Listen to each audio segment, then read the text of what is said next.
Bonjour. Alors aujourd'hui, nous sommes jeudi, le 28 octobre 2021. J'ai le goût de vous enregistrer le chapitre 2, la section 2 du livre Journey Beyond Words. J'avais lu il y a quelques temps, quelques mois, je mettrai le lien dans le texte de la vidéo, le chapitre 1 ou la section 1 de ce livre-là. Et aujourd'hui, ça va être la section 2. Et peut-être qu'au fil du temps, je vais essayer de faire les autres sections. C'est un texte qui me parle beaucoup. J'ai des doutes parfois. Je me dis, est-ce que c'est vraiment vrai? Est-ce que c'est une manipulation? Bon, il semblerait que c'est Yeshua qui a donné ce texte-là, mais je n'en ai pas la certitude. Vous aurez le lien pour ce livre-là dans le texte de la vidéo. Et c'est tout en anglais. Donc, je fais de la traduction simultanée et je vais m'arrêter par moment. La première fois, je crois que j'avais juste lu et traduit. Là, je vais essayer, en tout cas, je vais voir si j'ai des élans pour commenter le texte. OK, bon, on va voir qu'est-ce que ça va donner aujourd'hui. La luminosité est moyenne, hein? Je vois qu'il y a un côté qui est plus sombre parce qu'il y a tellement de soleil qui entre par la porte patio qui est devant moi. C'est, en tout cas, je me suis placée d'une façon là où c'est pas tout noir, mais c'est pas évident. Alors, mais quand même, c'est mieux que quand je suis à mon autre emplacement, assis à ma table, à mon ordinateur, là, ce serait beaucoup plus sombre. OK, alors, on commence ensemble. Le titre, c'est What is meaning?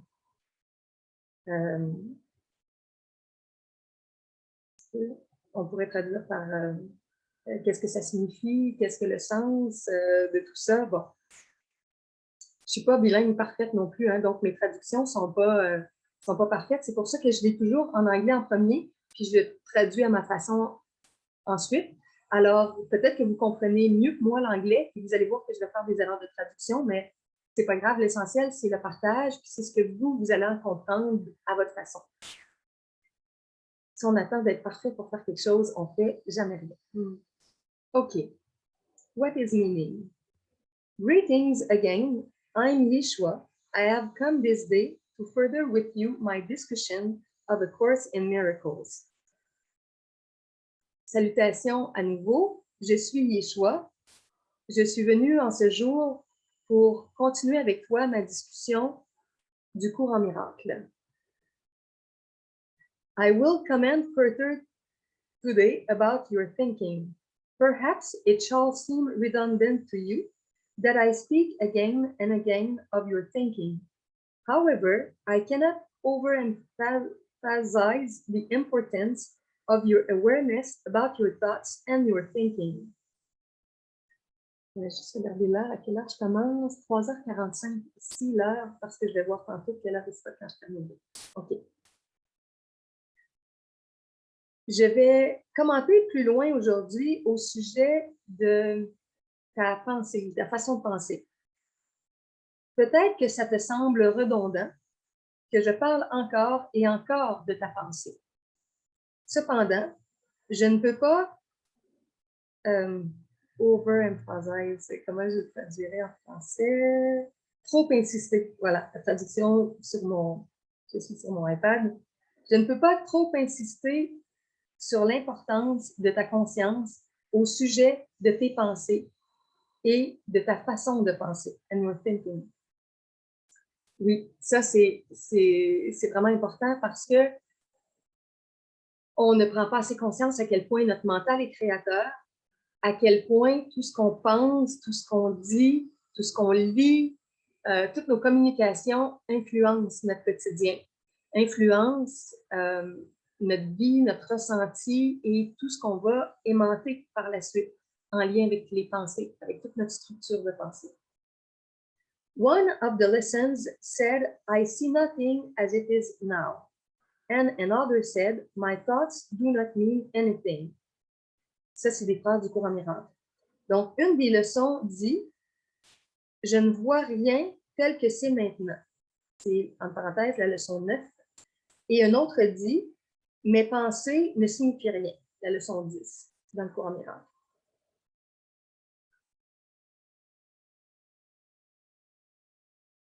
Indeed, What keeps you from seeing anything as it is now is your thinking, for your thoughts confine you to the past. En vérité, ce qui t'empêche de regarder quoi que ce soit tel que c'est maintenant, c'est ta pensée ou ta façon de penser, parce que tes pensées te confinent au passé. Et ça, c'est très, très intéressant. Parce que on a souvent dans notre mental des charges ou des images de ce qu'on a vécu dans le passé et souvent inconsciemment, sans trop s'en rendre compte, on fait des liens avec ce qui se passe dans le présent.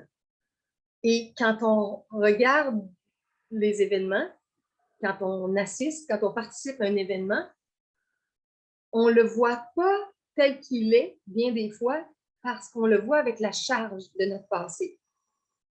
Et bon, là, je ne me souviens pas, j'ai déjà lu ce texte-là à quelques reprises, je ne sais pas si on va en parler là ou à d'autres moments, mais il y a le phénomène de la projection. On projette sur les événements des choses qui viennent de nous, de notre mémoire, des personnes qu'on a connues, qui ressemblent à des gens qu'on connaît maintenant, ou même qu'on peut voir à la télé ou voir sur Internet.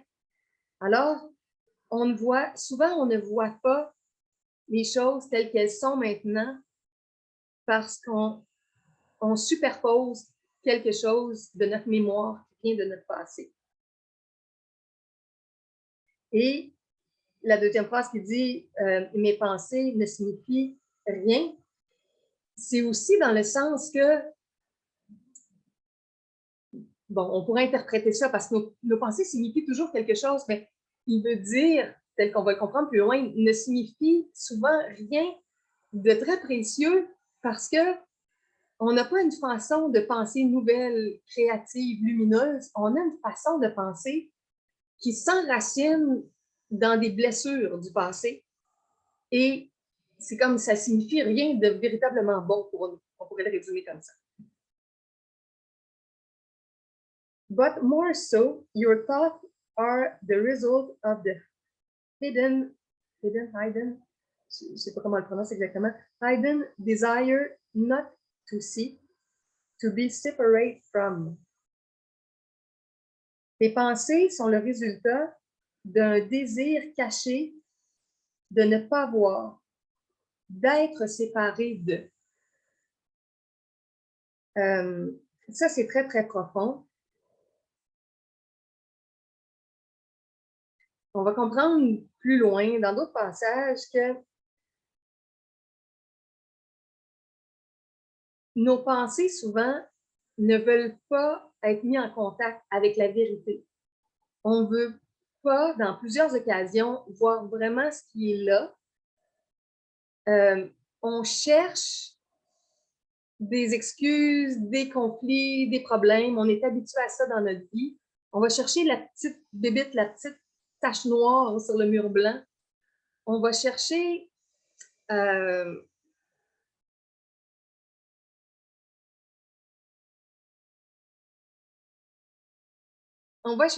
répéter un scénario qu'on a déjà vécu, qu'on a déjà connu. Et finalement, ça nous met en séparation avec les gens, avec les situations. Au lieu de se sentir en unité, il y a quelque chose dans nos pensées qui vont créer facilement des conflits et qui vont nous mettre en séparation. As an aside, if I were to speak to you of the original sin, that which separates you from the awareness of God, and which creates the false belief that you can be separate from anything, that original sin would be your thinking. Bon, si je traduis ça, as an aside, je ne sais pas exactement comment traduire, en tant qu'aparté ou comme je fais un aparté, une petite note ici, je pense que c'est ça qu'il veut dire. If I were to speak, si j'avais à parler de ce qu'on appelle le péché originel, ce qui nous sépare de la conscience de Dieu, du divin, d'être divin, et qui crée la fausse croyance que nous pouvons être séparés de quoi que ce soit. Le péché originel serait ta façon de penser, ta pensée. Bon, c'est intéressant ça aussi, ce qu'il dit là. Au départ, il dit que bon, le péché, la notion du péché originel, c'est un peu ce qui, dans notre être, nous fait nous imaginer séparés de la conscience divine. En profondeur, c'est une illusion, parce que on est toujours des êtres divins, on a toujours cette conscience divine-là, on peut pas effacer ça. On peut l'oublier, on peut la tasser, on peut la masquer, on peut la fuir, mais elle est toujours là. Mais ce qui nous donne l'impression d'être séparés de ça, ce qui appelle le péché originel, qui serait de ne pas nous souvenir de notre état divin, et ce qui crée une fausse croyance que nous sommes séparés de quoi que ce soit ou de qui que ce soit, qu'on est en séparation, qu'on n'est pas en union avec les autres ou avec ce qui est. Il dit, ce péché originel-là, ça serait la pensée, la façon de penser. Parce que justement, notre pensée n'est pas pure la majeure partie du temps. Des fois, on va parler d'une façon de penser plus haute qui est le mental christique ou le mental divin, qui est là, c'est la façon d'utiliser le divin pour communiquer, pour enseigner, pour des choses utiles dans le quotidien, d'une façon très directe, en contact avec ce qui est, sans déformer. Mais nous, ce qu'on fait, comme j'ai expliqué tantôt, on déforme avec notre pensée et on cherche des boucs émissaires, on cherche des conflits, on cherche à déculpabiliser. Et tout ça, toute cette façon-là qu'on a de penser sans s'en rendre compte très, très souvent, ça crée toutes sortes d'états de séparation avec ce qui est là, puis avec les êtres. Et finalement, on ne ressent plus la béatitude, la joie, la paix de notre être divin. On sent, on se reconnecte à des mémoires de souffrance du passé, puis on projette ça dans le présent, puis on revit le passé à travers notre présent. Donc, il dit que c'est le péché originel, ça repose dans notre pensée, parce que si on arrivait à penser différemment, on serait libre de tout ça, on serait dans une forme d'innocence, de spontanéité, et notre vie, notre ressenti serait complètement différent. Nevertheless, do not judge yourself to be bad or evil, for the thinking is, in large measure, what the experience of this world is all about. Simply be open to what I say to you. OK, là, je vais traduire. Nevertheless, néanmoins, ne te juge pas toi-même comme quelqu'un de méchant ou de mauvais. Parce que la pensée, dans une large mesure,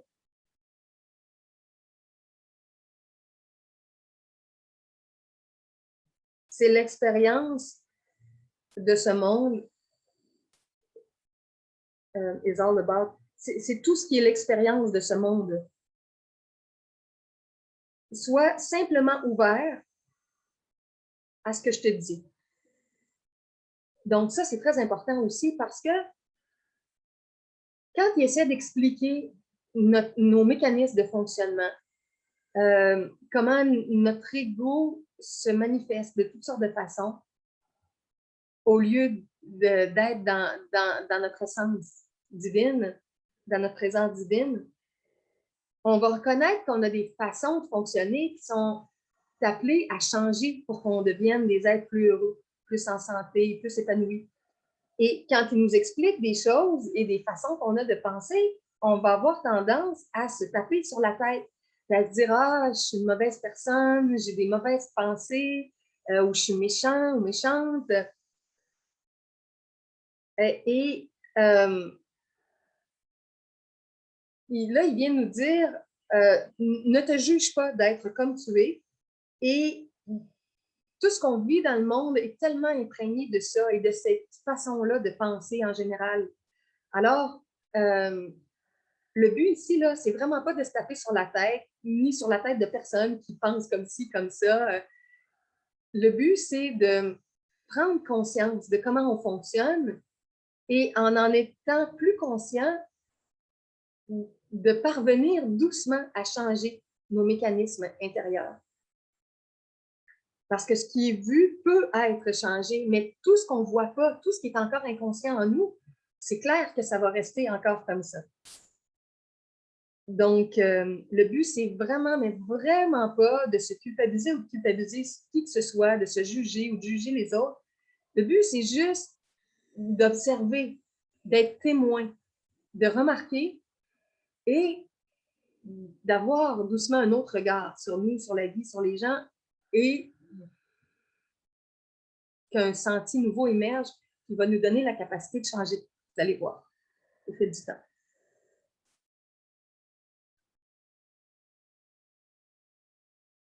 Try never to lose sight of the fact that your thoughts, as thoughts, cannot mean anything. Do not be disheartened by that, for it is a statement of great joy and great love, which shall bring to you great peace. When once you come to experience it with your heart, how can your thoughts be meaningless? How can anything have meaning? OK, je vais traduire ce paragraphe-là avant de continuer. Essaie de ne jamais perdre de vue le fait que tes pensées, en tant que pensées, ne peuvent pas signifier quelque chose. Je vais revenir. Ne sois pas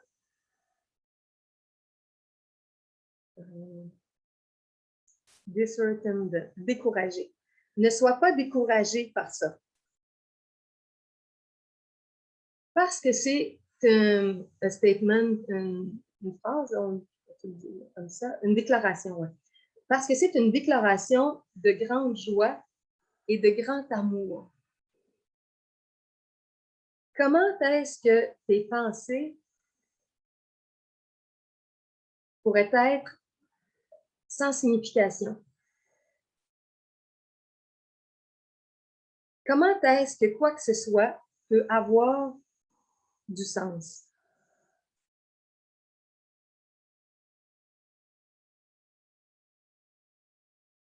Meaningless, j'ai dit sans signification, le traducteur dit dénué de sens.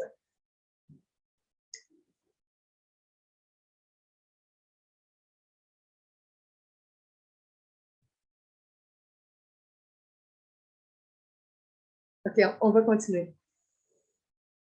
Meaning is that which applies only to truth. Truth merely is.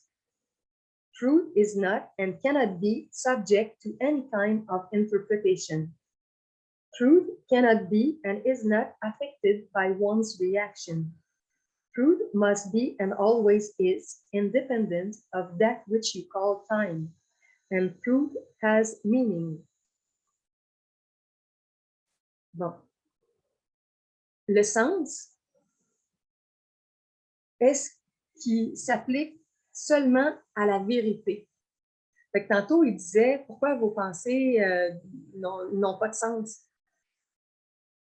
C'est parce qu'il y a des choses qui ne sont pas vraies dans nos pensées, parce qu'on ne voit pas ce qui est, on voit le passé, on projette, on fait des associations avec des traumatismes, des souffrances.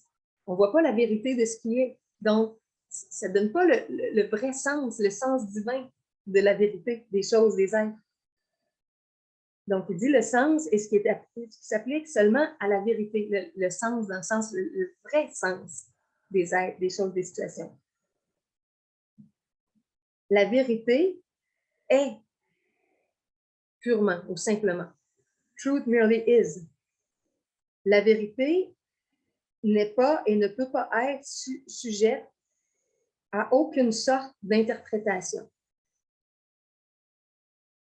Bon, ça, c'est touché parce que on a l'habitude de tout interpréter, puis on se dit quasiment c'est impossible de ne pas interpréter, mais ce qui veut dire, c'est que dans ce qui est, il y a quelque chose qui est là, il y a une réalité, il y a un fait. Et si on était capable de s'en tenir à ça, au fait, à l'acte, à ce qui est là, sans interpréter, sans projeter, sans se souvenir de toutes sortes de choses du passé, des fois, ça serait très, très différent de ce qu'on en fait avec notre interprétation. La vérité ne peut pas être et n'est pas affectée par la réaction de quelqu'un. Dans le sens que ce qui est là, le fait, la vérité, la réalité, ça va être là, peu importe la réaction. Et différentes personnes peuvent réagir différemment. Je pense, par exemple, je viens de vivre le décès d'un de mes amis très, très proches, Jean-François. Il avait 74 ans, il a fait quelques AVC répétés en l'espace de 2 semaines. Il a perdu l'usage de la parole, il a paralysé et c'est ça, sa situation s'est dégradée vite, vite, vite. Et après 2 semaines, 10 jours, il était désincarné. Moi, je dis désincarné parce que je sais qu'il est sorti de son corps physique et qu'il continue son voyage dans l'au-delà. Il y a une de mes amies qui l'a entendu d'ailleurs l'après-midi où il est désincarné. Elle a des capacités un peu médiumniques et elle a entendu enfin libre. Et elle s'est concentrée, elle a dit voyons, qu'est-ce que j'entends? C'est quoi? C'est qui? Et elle a senti que c'était l'essence de JF. Alors, j'imagine qu'il est allé la visiter rapidement. Il a dû aller visiter plusieurs personnes de ses amis. Je crois qu'il a dû venir me visiter parce qu'on était très proches, mais j'étais peut-être pas assez réceptive ou je me souviens pas qu'est-ce que je faisais exactement cet après-midi-là. Je sais que j'ai pensé beaucoup à lui parce que je savais qu'il était à l'hôpital, mais que je ne l'ai pas capté comme ça. Et bon, alors, vous voyez, moi, j'ai appris le lendemain qu'il était décédé, désincarné. Et ça, apprendre ça, c'est un fait. Bon, son corps physique s'est arrêté. Après ça, comment on interprète ça? Qu'est-ce que ça veut dire pour chacun de nous? Il y a des tonnes d'interprétations de ça, de ce qui est la mort du corps physique. Il y en a qui sont athées, qui disent qu'il n'y a plus rien après. Il y en a qui croient qu'il existe l'au-delà. Il y en a qui ont vu par des near-death experiences, sont allés dans l'au-delà. Il y en a qui ont fait du voyage astral. Ils ont vu, ils ont accompagné des êtres qui sont sortis de leur corps au moment du départ, de la mort du corps physique. Selon l'expérience de chacun, selon notre bagage, selon notre mémoire, nos mémoires, nos traumatismes, nos blessures, une mort d'un ami ou de quelqu'un de notre famille, ça va être interprété différemment. Donc, la phrase disait la vérité ne peut pas être, elle n'est pas affectée par la réaction de quelqu'un. Donc, la vérité, JF, il est désincarné. Son corps, les médecins ont vu qu'il n'y avait plus rien, le cœur ne battait plus, il n'y avait plus de pouls, c'était arrêté. Ça, c'est un fait. Il y a une réalité dans ça. Mais après ça, comment on l'explique? Comment on, qu'est-ce que ça veut dire pour nous? Qu'est-ce que ça veut dire pour son être, pour son âme, son esprit? Comment chacun va intégrer ça dans sa conscience? C'est la réaction de chacun. Mais le fait, la vérité, c'est là. Donc, la vérité elle-même n'est pas affectée par les réactions, mais on peut avoir toutes sortes de réactions. Truth must be and always is. D'ailleurs, JF, je te salue. Je ne sais pas si tu es là. Souvent, on était chacun dans nos appartements, on communiquait par courriel, des fois par téléphone, et des fois on se voyait. Et là, je le sens très, très proche dans mon cœur. Puis bon, je sais qu'il fait tout son apprentissage du retour dans l'au-delà, qu'il retrouve sa famille de lumière, ses amis de lumière, tout ça. Mais j'imagine qu'il se promène un peu ici aussi pour regarder qu'est-ce qui se passe. Et moi, je sais que je vais le retrouver ici quand je vais avoir mon accès plus conscient à l'au-delà, par des sorties hors corps ou par le fait de désincarner vraiment, ce qu'on appelle la mort. Donc, pour moi, c'est un ami éternel. Je sais qu'on est des amis pour l'éternité et que notre chemin va continuer, que ce soit dans une autre dimension, dans un retour ici. C'est un être que j'aime beaucoup. C'est comme un peu un père spirituel un peu pour moi aussi, JF, parce que j'ai 54 ans, lui il en a 74, il en avait 74 au moment de désincarner. Alors, d'ailleurs, il a vécu sa fête à l'hôpital et on s'est manqué parce que C'était pas évident pour pouvoir se parler, puis il commençait déjà à avoir un peu de difficulté à parler. En tout cas, on n'a pas pu se parler le jour de son anniversaire. J'ai écrit un beau courriel et il ne l'a jamais lu parce qu'il n'est jamais revenu chez lui. Il n'a pas pu prendre ses courriels. Et ça me fait drôle parce que là, des fois, je reviens en arrière dans ma boîte de messagerie, puis je vais voir des courriels qu'il m'a écrits, puis c'est comme s'il était là. C'est comme si je recevais son courriel. Et non, il n'est plus là. Il est dans l'au-delà maintenant. Alors, JF, si tu me vois maintenant, si tu es là, ici dans l'appartement, dans le condo, salut mon beau JF. Je ne sais pas ce que tu vis exactement. J'espère que ça va bien. Je pense à toi souvent, puis on va essayer d'établir un lien télépathique ensemble. J'ai dit à des amis que j'aimerais ça écrire un livre avec lui. J'aimerais ça avoir une communication claire un jour qui me raconte des choses du moment où il est désincarné, de ce qu'il a vécu à l'hôpital dans la période où il était plus, les quelques jours où il n'arrivait plus à parler, qui était en partie paralysé. Qu'est-ce qu'il se souvient de ça? Et son arrivage, son entrée, son accueil, ses retrouvailles avec les êtres de l'au-delà qu'il aime et qui l'aiment, ceux qui l'aiment et ceux que lui aiment. Comment ça s'est passé? Bon, peut-être qu'un jour, on arrivera à écrire un livre ensemble entre ici et l'au-delà. Ou peut-être que ce sera mon amie Françoise qui l'écrira, si c'est elle qui est plus médium que moi qui le capte. Bon. OK, alors, je continue.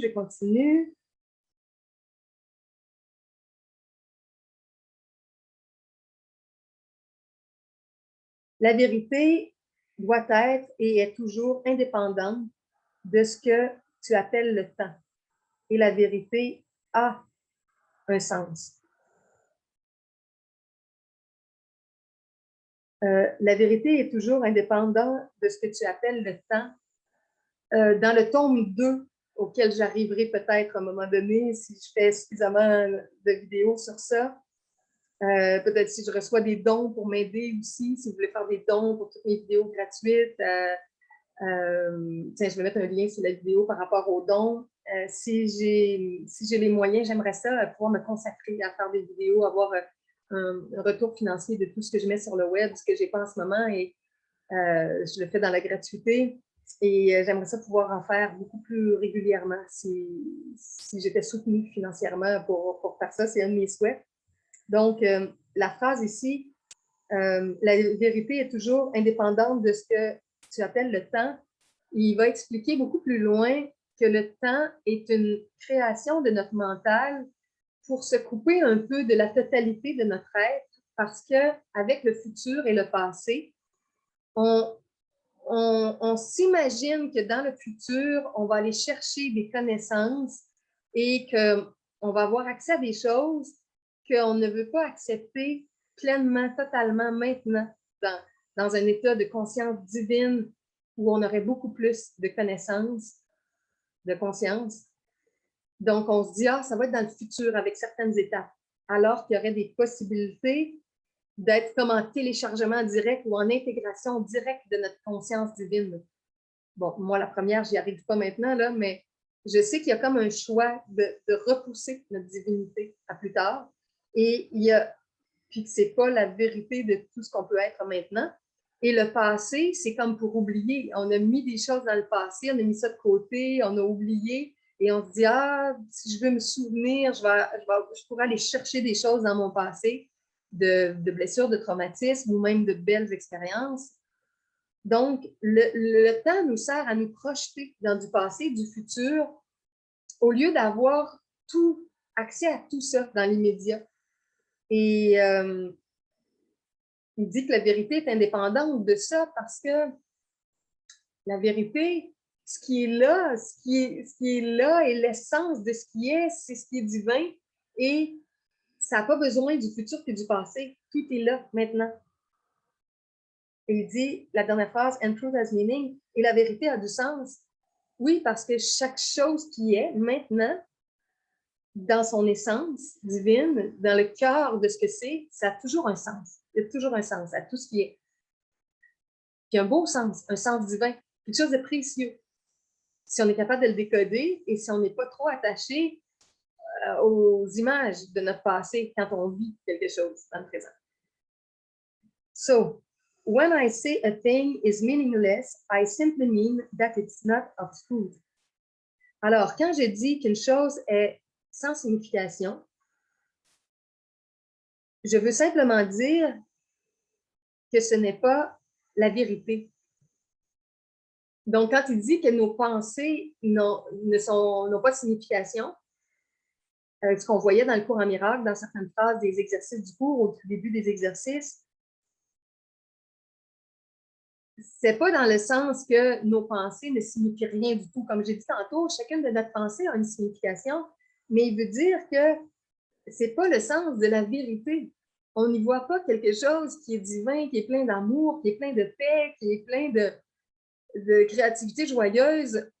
On y rattache toutes sortes de choses souffrantes et finalement, ça fait un sens lourd dans notre vie dont il veut nous apprendre à nous défaire de ces façons-là de penser et de fonctionner.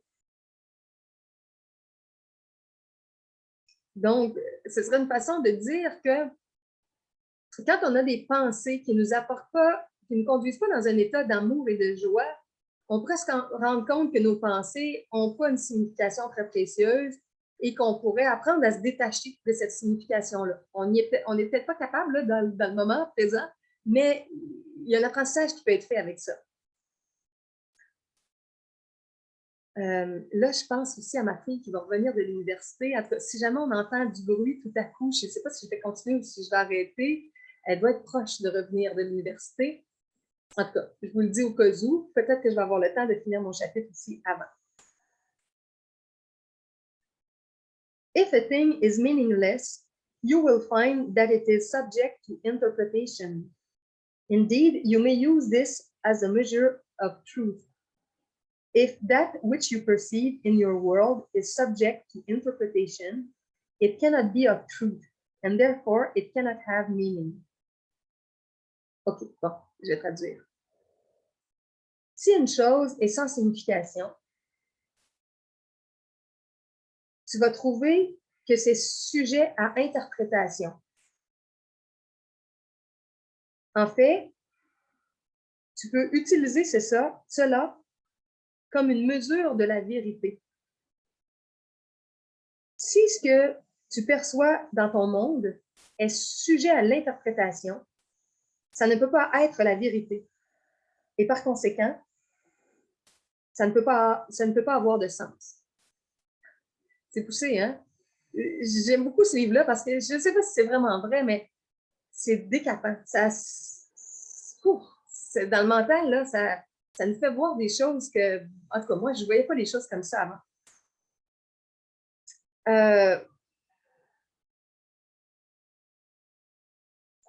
Bon, j'essaie d'expliquer ça un peu.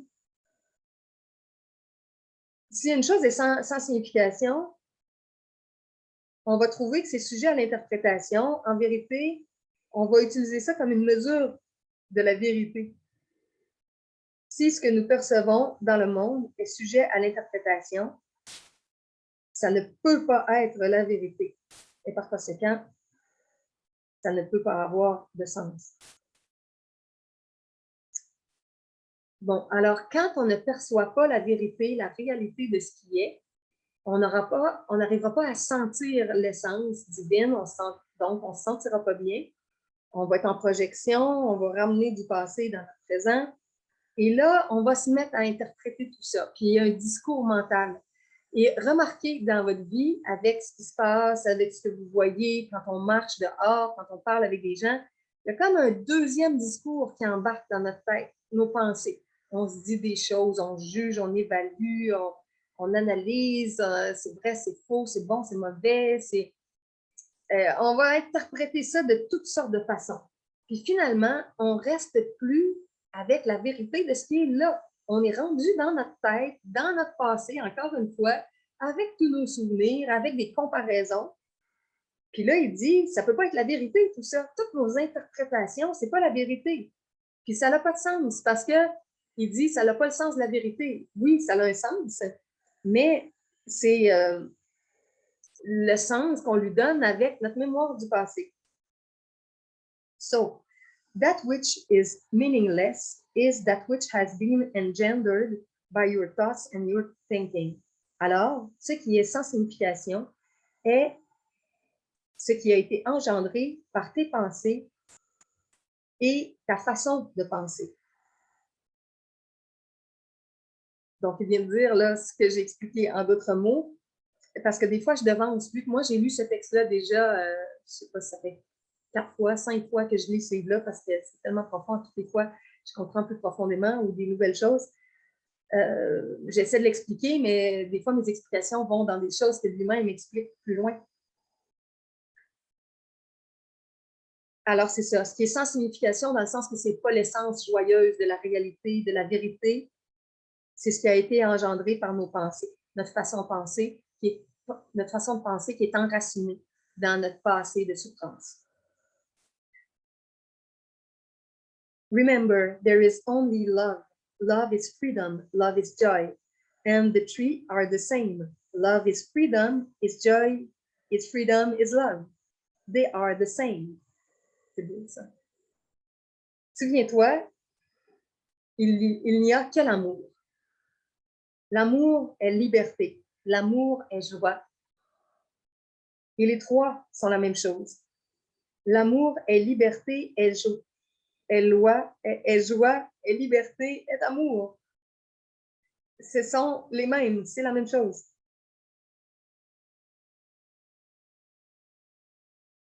Parce que oui, le véritable amour est quelque chose qui est libre. C'est jamais quelque chose qui va contraindre, qui va emprisonner, qui va... L'amour, c'est libre et ça laisse libre. L'amour, c'est une sensation qui apporte la joie. Donc, la joie, l'amour, c'est presque synonyme à un certain niveau. Et c'est ça. Love is freedom, is joy. Love is freedom, is love. Oui, c'est ça. They are the same.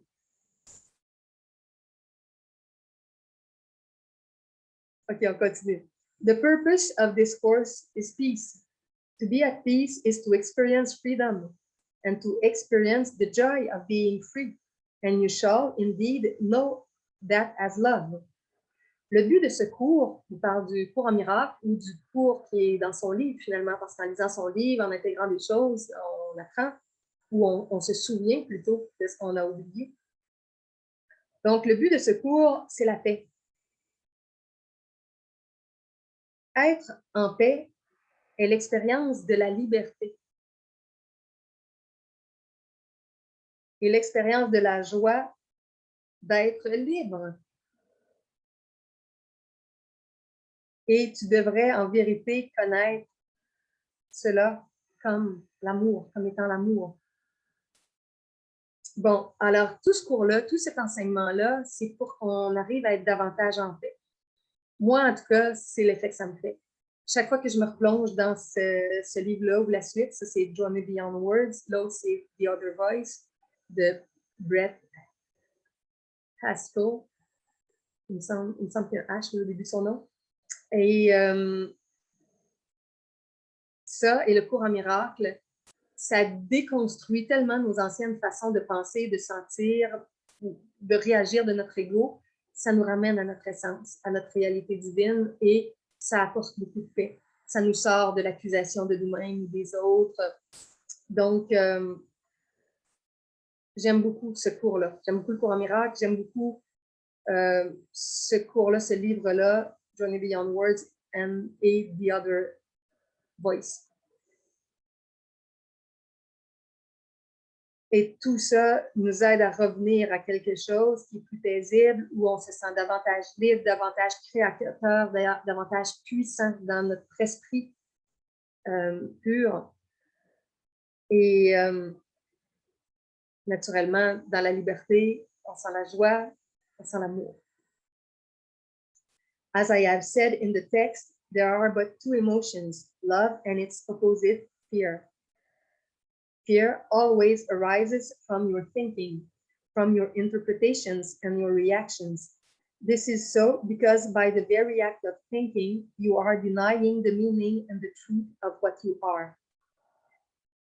Tel que je l'ai dit dans le texte du cours en miracle, il y a deux émotions fondamentales, l'amour et son opposé, la peur. La peur provient toujours de ta façon de penser, de tes interprétations et de tes réactions. C'est ainsi parce que l'acte véritable de penser, par l'acte véritable de penser, tu nies le sens de la vérité de ce que tu es. Ça aussi, c'est quelque chose. Bon.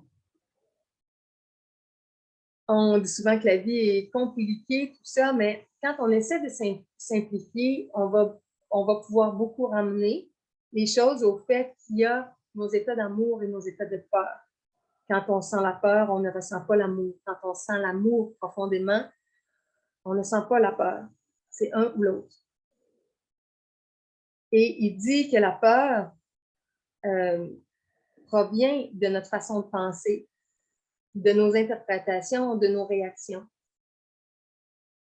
Parce que les choses qu'on vit, comme j'ai dit, nous ramènent à des souvenirs du passé, à des traumatismes, à des souffrances, à des difficultés.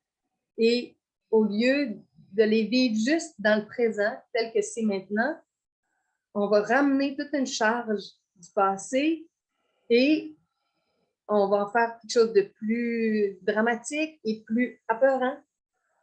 Et tout ça vient d'une construction de pensée. C'est très, très rapide, là. Ça se fait très rapidement à l'intérieur de nous, mais c'est quand même une construction mentale. C'est quelque chose qui se passe dans notre mental, dans nos pensées. Et notre façon de penser, puis de se souvenir, puis de faire des liens avec le passé souffrant, ça va générer des peurs.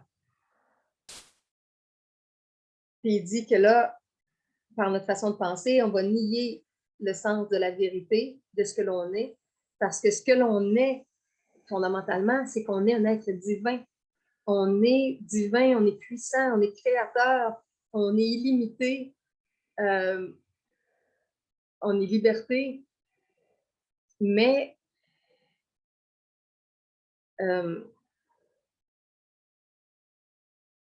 on se fait croire de toutes sortes de façons que c'est pas ça qu'on est, c'est pas notre vie, c'est pas notre vraie identité.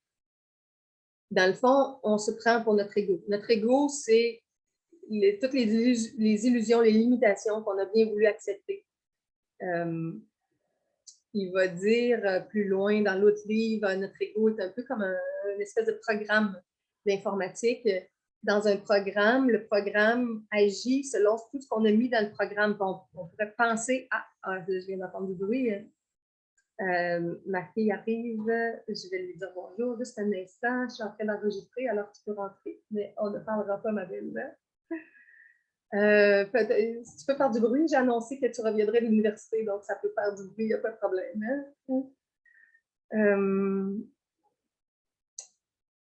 3h45, 4h26, ça fait presque 3/4 d'heure que j'enregistre. OK. Alors, qu'est-ce que j'entends? Ah oui, OK. C'est ça, notre ego est semblable à un programme informatique, puis le créateur du programme a mis dans le programme des éléments qui permettent au programme de faire des choses. Et il y a des programmes dans l'intelligence artificielle, par exemple, qui donnent l'impression que le programme est presque autonome, puis qui fait toutes sortes de choses et qui est brillant et tout.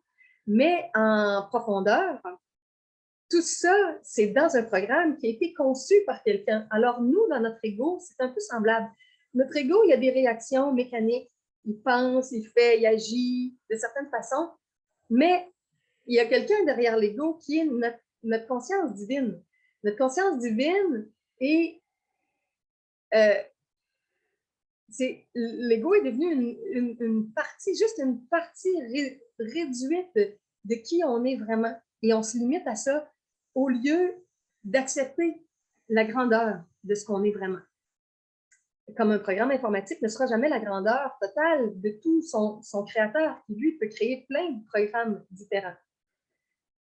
Comme on peut avoir plein de facettes d'ego différentes. Mais notre conscience la plus élevée, notre esprit pur, l'esprit un, et derrière les limitations apparentes de nos égos. Bon, où est-ce que je suis rendue dans le texte en anglais? Oui, donc je disais, nous nions le sens de la vérité de ce que nous sommes. Oui, ce que nous sommes est beaucoup plus vaste, beaucoup plus divin que ce qu'on croit à notre sujet, en général, en tout cas, pour la plupart des gens. Il y a sûrement certaines exceptions, de certains êtres grandement ou pleinement divins dans l'humanité. Bon. On parle parfois des maîtres ascensionnés. Il y a aussi des gens qui usurpent l'identité des maîtres ascensionnés. Des fois, on dit que les maîtres ascensionnés, ce sont des êtres qui ont vécu des vies incarnées comme nous, mais qui ont retrouvé leur divinité, qui ont compris comment ils sont divins et vastes et puissants et pas limités, et qu'ils ont la maîtrise de la matière. Ils peuvent matérialiser, ils peuvent se dématérialiser, des choses qu'éventuellement tout être humain est appelé à faire, à vivre, quand il n'accepte plus les limites du programme de l'ego, en arrêtant de croire qu'on est juste un corps, juste de la densité, mais en se souvenant qu'on est un esprit libre, puissant, qui a des capacités variées. Bon, variées et illimitées. For you cannot ever separate yourself from the deepest truth of your being, which is that you are truth, and meaning is all that you can know. Bon, il dit parce que tu ne peux jamais te séparer toi-même de la vérité profonde de ton être, qui est ce que tu es, qui est la vérité que tu es, which is that you are true. Et le sens est tout ce que tu peux connaître. Le sens profond de ton essence, de ton être réel, c'est ce que tu peux vraiment connaître, ta nature divine. Donc, on peut se croire séparé. On est dans des illusions de séparation avec les autres et avec nous-mêmes, avec les parties les plus pures de notre être. Mais la vérité profonde de notre être est la vérité de ce que l'on est. Et ça signifie tout ce que l'on connaît fondamentalement à notre sujet, quand on arrive à le connaître. Donc, c'est toujours là. C'est toujours là. Et c'est pour ça que quand on s'intéresse aux énergies de ce qu'on appelle la présence, c'est cette partie-là, la présence en nous qui est toujours là, la présence qui observe les pensées, les émotions, les actions. Il y a une partie de notre être qui se sent toujours comme dans une forme d'immuabilité, de paix, et qui peut observer tout ce qui se passe, qui est intouché, qui n'est pas touché. Le corps peut être touché, mais la présence spirituelle en nous n'est pas touchée. Et ça, c'est notre essence fondamentale et on l'est. Chacun est ça, chacun est un soleil, une source, même si en apparence, il y a des orages, de la pluie, des désagréments, derrière tout ça, il y a le cœur de ce qu'on est vraiment, la radiance de ce qu'on est. In your thinking, you seek to deny the deepest truth of what you are. Thus, you generate statements which must harbor conflict. Such statements are meaningless and must, by their very nature, make you afraid. Dans ta façon de penser, tu cherches à nier la vérité profonde de ce que tu es. Alors, tu génères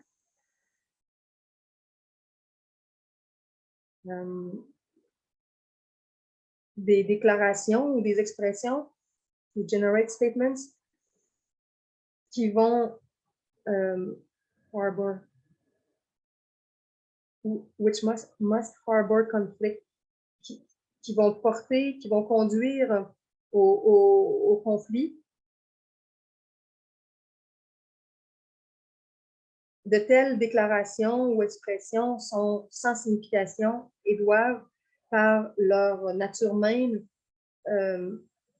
make you afraid, te faire peur. Bon, on revient là-dessus. Dans notre façon de penser, dans nos conditionnements, dans les limites qu'on a acceptées nous-mêmes ou qui viennent de notre famille, de nos éducateurs, de notre culture, on cherche à nier la vérité profonde de ce qu'on est. On n'en a pas conscience, c'est bien, là. On ne cherche pas consciemment, là, on ne s'efforce pas de faire ça consciemment, mais sans s'en rendre compte, on nie tellement souvent l'amour, la joie, la paix, la présence divine, la conscience pure que l'on est en s'identifiant à quelque chose de plus petit, en essayant de reproduire des schémas qu'on a vus les autres faire, parce que les autres aussi se sont identifiés à quelque chose de petit. Donc, on cherche à nier ou on nie ce que l'on est vraiment. Et on génère des façons de nous exprimer, des déclarations, des façons de parler qui génèrent du conflit. Parce que quand on ne se sent pas nous-mêmes dans notre essence, puis qu'on ne sent pas notre paix puis notre joie, on va avoir des frustrations, puis on va avoir toutes sortes de mauvaises sensations, puis là, on va créer des problèmes avec les autres, on va les rendre responsables, puis alors que regardez les moments où vous vous sentez en amour avec la vie, en amour avec un amoureux ou une amoureuse, ou avec votre enfant, ou vos parents, ou avec un chien ou un chat, ou un cheval, ou quand, des moments qu'on se sent en amour, là, on cherche beaucoup moins le conflit, on cherche moins à accuser, on cherche moins à culpabiliser les autres, on cherche ce qui va faire nous sentir bien, faire sentir bien l'autre. On peut bien voir que ça part de nous. Notre état d'amour nous donne tout un autre regard sur la vie, sur les gens qu'on côtoie. Et notre frustration intérieure nous donne une autre attitude avec tout le monde. Alors, ça part de notre monde intérieur, si on génère le conflit ou non. Et, bon, la fin, ça disait que toutes les fois qu'on génère le conflit, qu'on nie qui on est vraiment en tant qu'être divin, de paix, d'amour, de joie, tout ça, ça ne fait pas de sens, dans le sens que ce n'est pas un sens essentiel à notre être, ça fait des sens de problèmes et de conflits. Et dans leur nature, ces conflits-là, ils vont nous faire peur. Ils vont nous donner une vision de la vie qui fait peur. Parce que là, on va se sentir mal avec les gens, avec les relations, avec quoi que ce soit qui se passe. Au lieu de se sentir plein intérieurement, on va se sentir plus vide, on va avoir des attentes, on ne sera pas comblé, on va être frustré. Donc, tout ça va nous faire peur. Mais ça part d'une façon de penser, d'un regard sur nous et sur les autres. Tout ça est relié à une façon de penser et d'une façon de tourner dans notre tête qui nous coupe de ce qui est, de la réalité, de la vérité qui est là, juste pour saisir ce qui est. Je fais des exercices des fois quand je marche dehors pour m'habituer à être en contact avec ce qui est. Arrêter d'être dans ma tête et de penser à mille choses. Puis là c'est tellement beau dehors, la couleur des arbres, le vert, l'orange, le jaune, le rouge.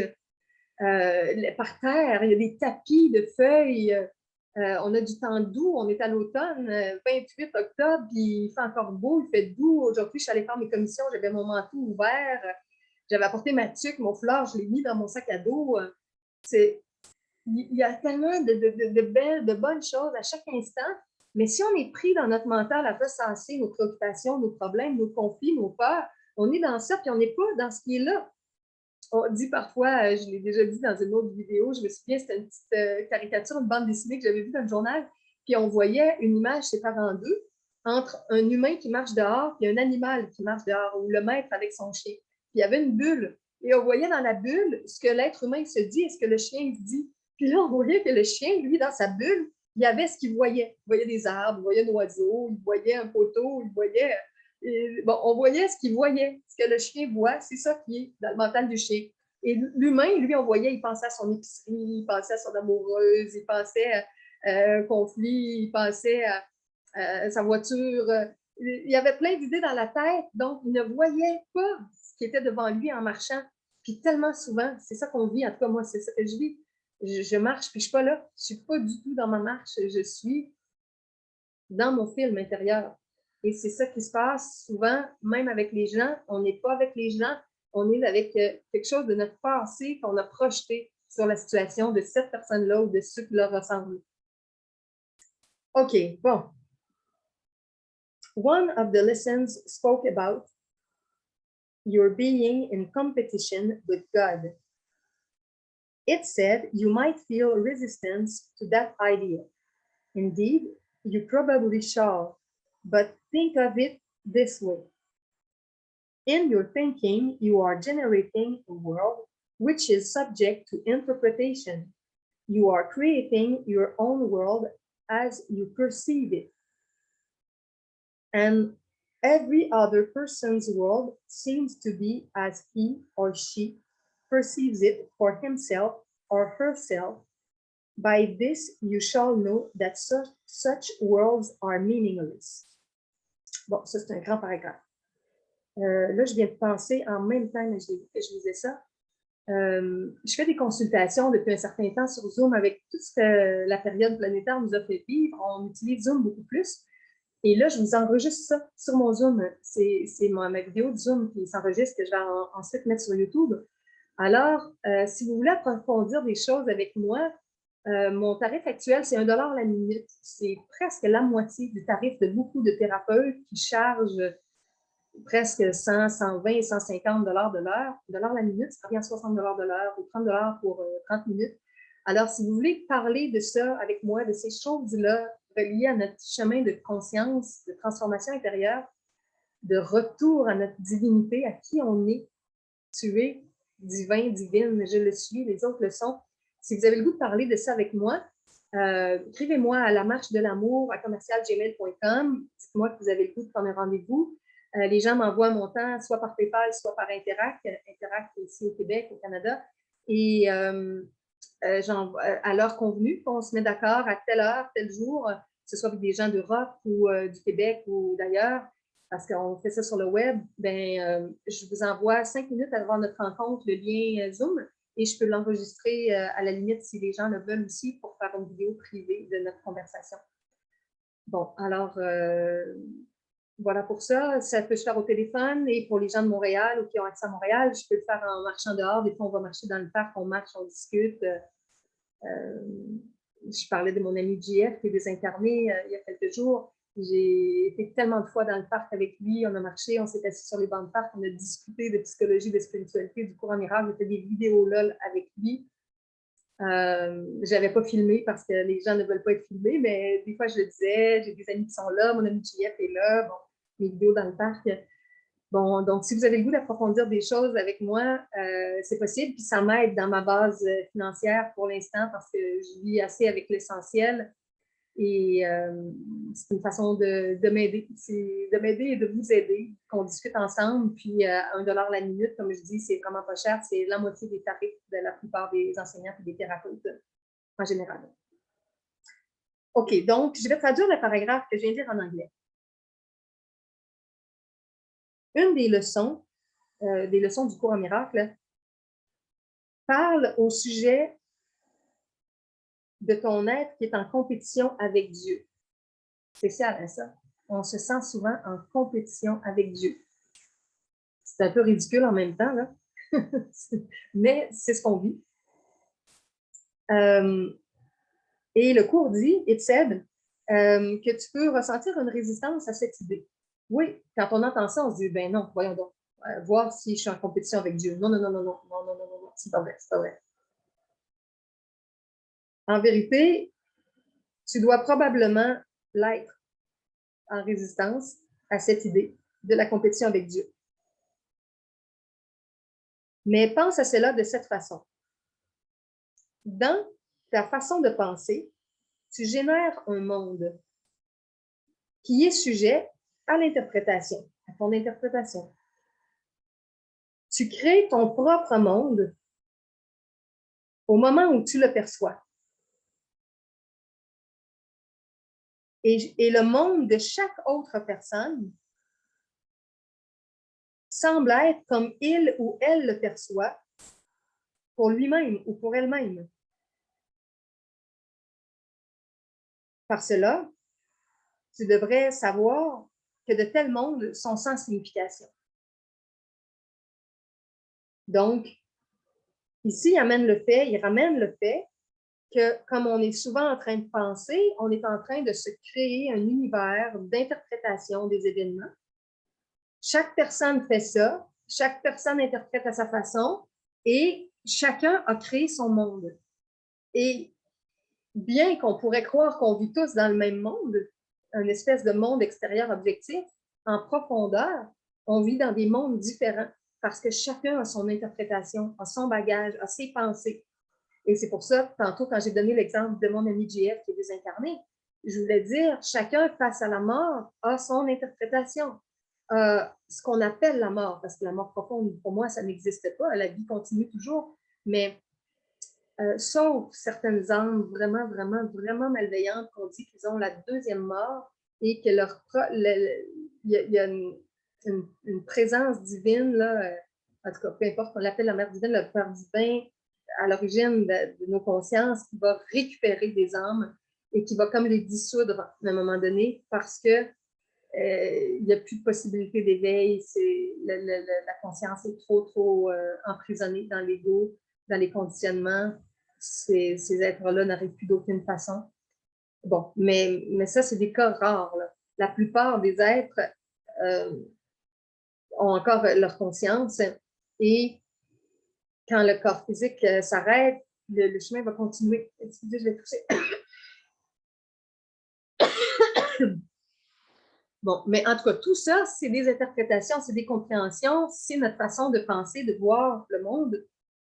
Alors, c'est ça, il vient de dire, chacune de nous a ses pensées, ses interprétations, on crée un monde, et finalement, on crée un monde qui est en compétition avec le monde de Dieu. Parce que le monde divin, le monde de l'essence, le monde de la réalité, il existe.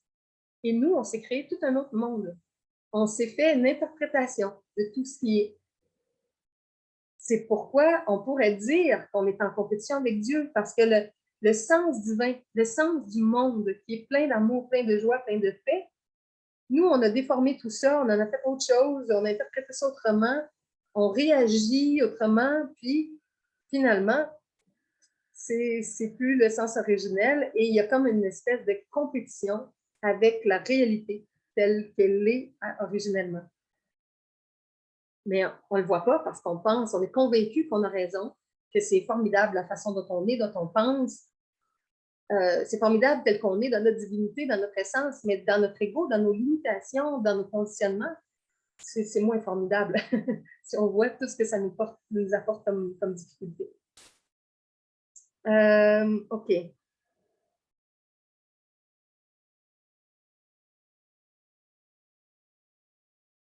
In your thinking, as you choose to cling to that which cannot have meaning, are you not trying to create a world, an image, a life for yourself, which is separate from? Dans ta façon de penser, alors que tu choisis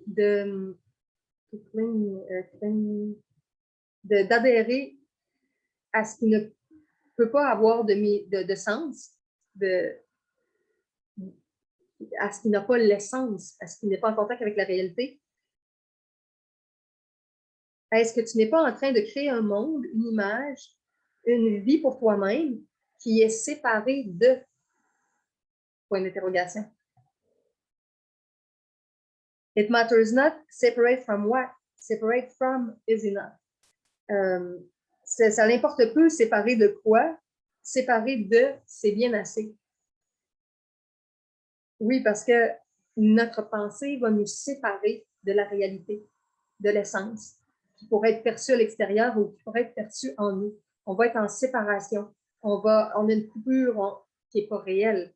On peut toujours revenir en union, mais dans notre illusion actuelle, dans notre conditionnement, on va se sentir séparé, en conflit, en compétition, en frustration. Et pourtant, dans notre essence fondamentale, c'est pas ça qu'on pourrait vivre dans le moment. On pourrait être en paix, être en joie, en accueil. Donc, on se sent séparé. Then, as you attempt simply by virtue of your thinking to create a world for yourself, Are you not trying to deny the world which God has already created? Are you not attempting to compete with God? Bon, il dit ce que j'ai expliqué un peu plus tôt. Alors, quand tu essaies simplement par la vertu de ta façon de penser, de créer un monde pour toi-même, est-ce que tu n'es pas en train de nier le monde que Dieu a déjà créé? Est-ce que tu n'es pas en train de compétitionner avec Dieu? Donc, c'est ça. Quand on se fait toute notre interprétation avec des jugements, des accusations de nous, on se tape sur la tête, on tape sur la tête des gens partout, que ce soit des proches, des politiciens, tout partout. On s'est créé un monde pour nous-mêmes et est-ce qu'en faisant ça, on n'est pas en train de nier le monde que Dieu a déjà créé? Et est-ce qu'on n'est pas en train de compétitionner avec Dieu? Donc, le divin a créé quelque chose qui est prévu pour être harmonieux, amoureux, joyeux, paisible. Et pourtant, on vit plein d'autres choses. Donc, qu'est-ce qui se passe? Et quelle est notre part d'implication dans ça? Puis on pense qu'on y est pour rien, puis pour nous, ça nous semble objectif, mais c'est très, très subjectif. Et on le voit beaucoup aussi avec tous les êtres qu'on appelle les non-dualistes, les gens qui ont eu une forme d'éveil à l'unité, qui touchent, qui ressentent la présence en eux, la conscience une, et qui voient le monde à partir de ça et qui sentent comment tout est interrelié, comment ces gens-là s'apaisent rapidement, comment ils délaissent le monde de la peur, comment ils font confiance, comment ils se sentent portés et qui n'ont plus du tout le même regard sur eux et sur les autres. Et ça change, c'est une switch. Les gens qui rentrent dans des états de non-dualité, d'unité, c'est très, très rapide. Avant, ils étaient dans la peur, dans la frustration, dans le malaise, dans des fois la maladie. Puis tout d'un coup, il y a une switch qui se fait. Des fois, c'est graduel, ça se fait sur un certain temps, d'autres fois, c'est plus rapide. Parce que notre programme qui génère notre ego avec nos perceptions, le programme, il peut changer. S'il y a une fusion avec notre esprit pur, une petite, une moyenne, une grande, une très grande, il y a comme une décharge de sensations, de compréhension qui change notre vision des choses. Et ça peut parfois être très rapide dans certaines situations, comme un informaticien qui va changer tout un programme, qui va faire un nouveau download de tout un ordinateur, recharger ou remettre en fonction, ou qui va juste faire quelques modifications ici et là. Dans notre mental, dans notre façon de penser, c'est un peu la même chose. Parfois, on fait des petits changements, puis d'autres fois, des plus gros changements. It's very easy to perceive these early lessons as negative. Indeed, it can seem quite frightening when someone keeps saying to you, do not think.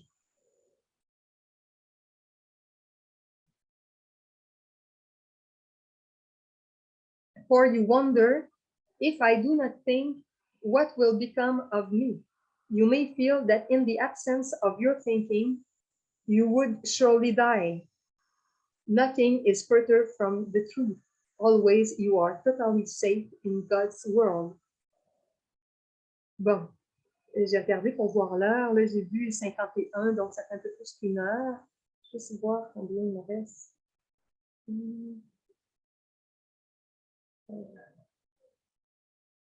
Ouais, c'est un grand chapitre. Ouais, je pense que je vais l'arrêter là, puis je vais faire l'autre bout dans une autre vidéo. C'est trop long, qu'est-ce qui reste, mais je vais traduire ce qui est là.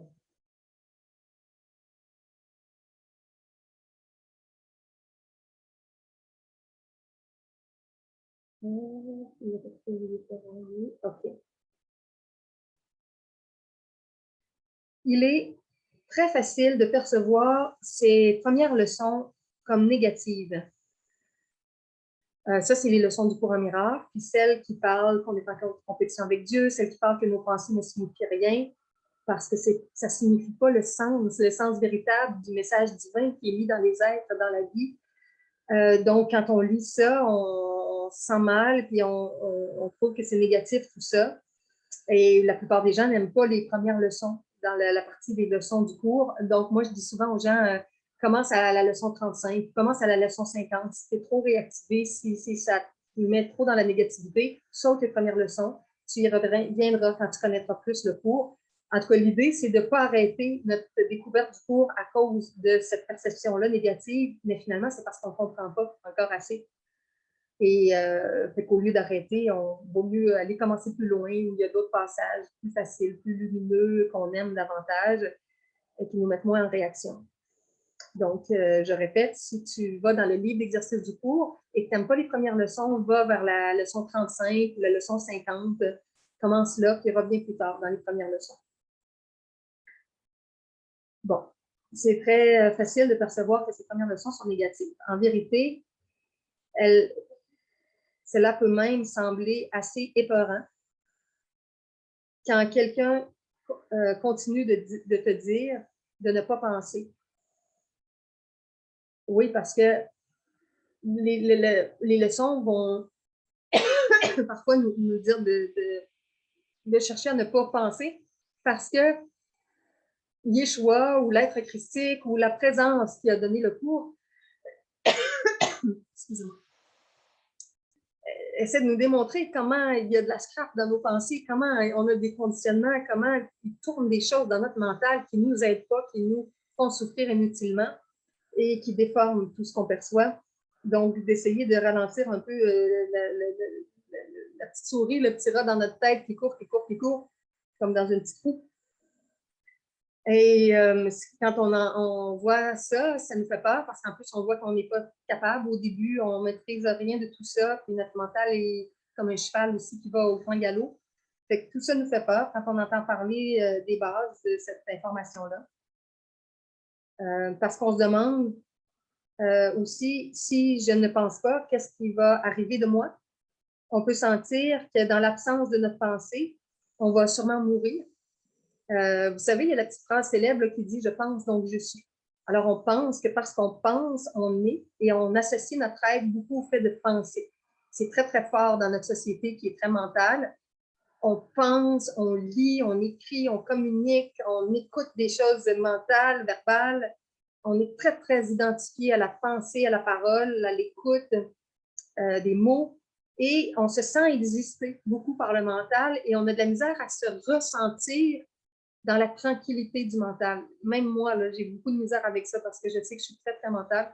Et je me pratique, j'essaie par moments de tranquilliser mon mental puis d'être juste là, de juste vivre ce que je vis, de juste faire ce que je fais, faire mon ménage, faire ma vaisselle, manger, préparer mon repas, écouter de la musique, regarder dehors par la fenêtre, regarder quand je marche, toucher.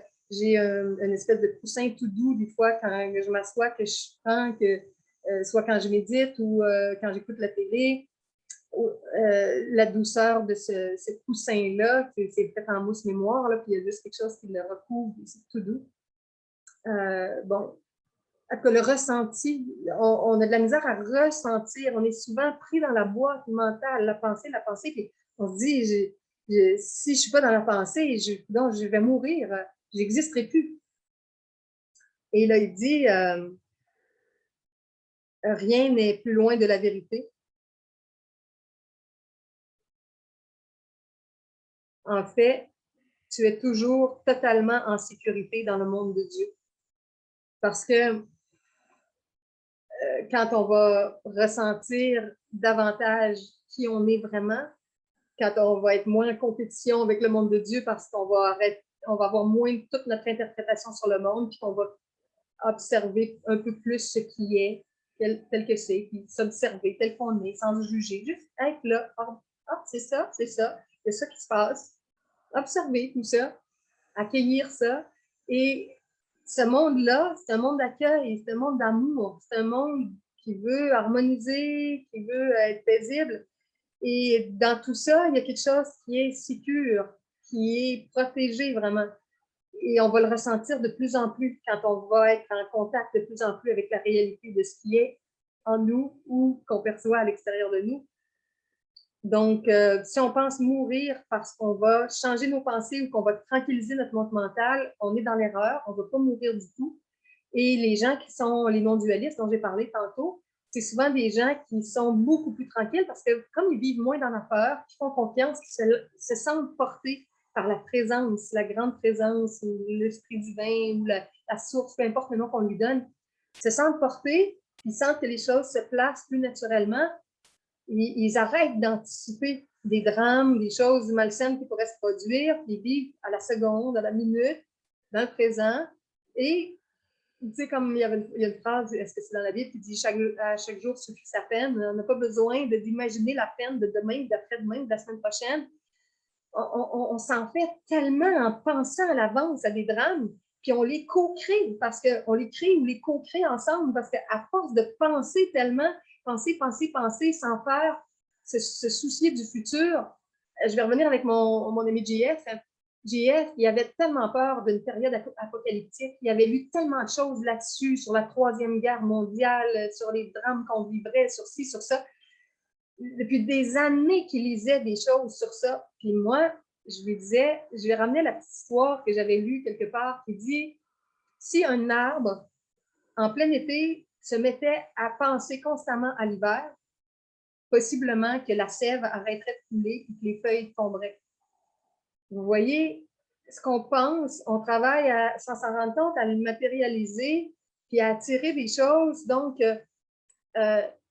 il s'est fait vieillir plus vite par ses peurs, par ses projections dans le futur, alors que si on était des milliers puis des millions à imaginer le meilleur, les meilleures situations, le paradis sur Terre, la vie respectueuse, amoureuse, douce, harmonieuse, avec nous, avec nos proches, avec d'autres, dans le pardon, tout s'apaiserait, puis les vibrations monteraient et les choses malsaines s'éloigneraient. Alors, on ne se rend pas compte comment on contribue à baisser la vibration et à co-créer des choses malsaines par nos peurs du futur. Donc, le monde divin, le monde qui part de l'amour, qui part de notre essence fondamentale, c'est quelque chose qui nous apporte la sécurité, qui nous maintient en sécurité, puis qui attire le meilleur dans notre vie. Bon, alors je vais m'arrêter avec ça et je reprendrai pour la fin de la section 2 lors de la prochaine vidéo. Je te remercie beaucoup, beaucoup, beaucoup. Je vais déposer mon iPad d'avoir pris ce temps-là avec moi. Tu peux l'écouter en plusieurs sections aussi, hein, si tu veux. Tu peux séparer par bloc de 5 minutes, 10 minutes, comme tu veux. Et je rappelle qu'il va y avoir quelques informations supplémentaires dans le texte sous la vidéo. Je te remercie toi aussi de cheminer en conscience. Si tu veux, tu peux te procurer le livre aussi en format Kindle. Je pense que c'était 9,99 $, c'était vraiment pas cher si tu veux le lire à ton rythme. Puis tu peux copier des passages avec tous les livres Kindle. On peut prendre l'option pour copier, pour traduire, faire traduire, ou puis là, tout le traducteur va te les traduire, ou tu les prends puis tu les envoies même dans Google. Google va te les traduire, tu peux les remettre dans un texte. Je voulais faire ça, je voulais un jour faire ça, les traduire comme ça, mais je n'ai jamais eu le temps. J'ai toujours d'autres choses qui prennent le dessus. Si j'avais de l'argent, là, je rêve d'avoir une petite fortune pour faire traduire des livres et ouvrir une petite maison d'édition où j'aurais la traduction en français de certains livres que j'aime beaucoup, beaucoup en anglais. Bon, alors, c'est ça, on s'arrête sur ça. Je te souhaite une très belle fin de journée en étant en observation justement de tes pensées, tes émotions, tes actions, pour prendre une distance et être moins identifié à tout ça et remarquer qu'il y a une partie de toi qui est déjà en paix, qui est correcte, qui va bien, qui est super saine, qui est pleine d'amour. Puis tu peux regarder les choses, puis voir comment il y a des projections puis des souvenirs du passé qui embarquent, puis tranquilliser ça, puis juste observer qu'est-ce qui est. Même chose avec toi-même. Alors, voilà. Bonne fin de journée et à bientôt. Je vais arrêter. Je fais ça stop ici. Voilà.